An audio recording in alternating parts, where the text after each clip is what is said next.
Jésus, reprenant la parole, dit « Tu es heureux, Simon, fils de Jonas, car ce ne sont pas la chair et le sang qui t'ont révélé cela, mais c'est mon Père qui est dans les cieux. Et moi je te dis que tu es Pierre, et que sur cette pierre, je bâtirai mon église, et que les portes du séjour des morts ne prévaudront point contre elle. » Matthieu 16, 17 et 18. Examinons sur la base du verset 18 de Matthieu 16 cette déclaration du Seigneur Jésus. « Je bâtirai mon église », confirmée par l'épître aux Éphésiens dans laquelle l'église est appelée son corps. Éphésiens 1, 17 à 23.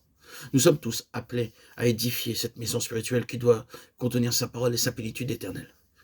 Lorsque nous devenons enfants de Dieu, nous ne savons pas ce qu'est l'Église et nous ne sommes pas à même de l'édifier.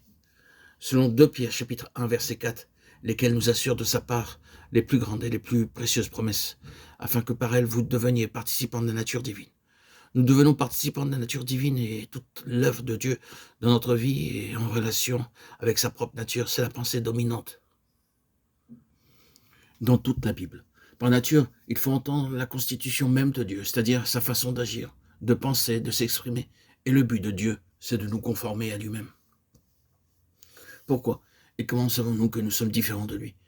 Nous traversons beaucoup de situations qui sont là pour nous le rappeler. Nous avons de la difficulté à nous ajuster parce que nous avons une nature, un caractère et une mentalité différentes. En conséquence, nous agissons et pensons d'une manière qui est propre à l'homme. Dieu n'agit pas et ne pense pas comme nous. Il est donc évident que pour édifier avec lui sa maison, nous devons prendre conscience que Dieu doit accomplir en nous une œuvre profonde. Ce n'est pas peu de choses que d'édifier avec lui cette maison, car l'Église, son corps, est une chose céleste, puisque son chef Christ est au ciel, et tout ce qui nous vient du ciel, dans et par son corps, est céleste quant à son principe et à sa nature.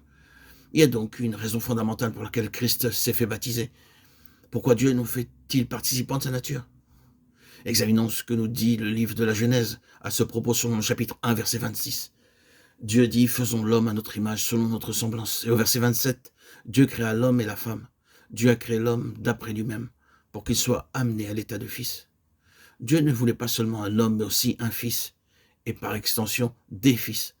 Il l'a donc constitué pour le faire parvenir à cet état. Comment Dieu a-t-il constitué l'homme? Dans le livre de la Genèse, au chapitre 2, verset 7, il est rappelé, l'Éternel Dieu forma l'homme de la poussière de la terre. Il souffla dans ses narines un souffle de vie, et l'homme devint un être vivant. L'homme a d'abord été tiré de la terre, et selon le second livre des Chroniques, au chapitre 4, verset 17, il nous est rappelé que le roi fit fondre l'airain dans la plaine du Jourdain, dans un sol argileux. L'airain nous parle du jugement. Dieu nous jugera le moment propice. Dans le tabernacle, l'autel était d'airain. Cet airain était fondu dans un sol argileux, ce qui montre que l'homme de la terre est jugé. Le corps de l'homme a été tiré de la terre. Puis Dieu a soufflé dans ses narines un souffle de vie, qui est son esprit. Selon le livre de Job, chapitre 32, verset 8. En réalité, l'homme, c'est l'esprit, le souffle du Tout-Puissant, qui donne l'intelligence.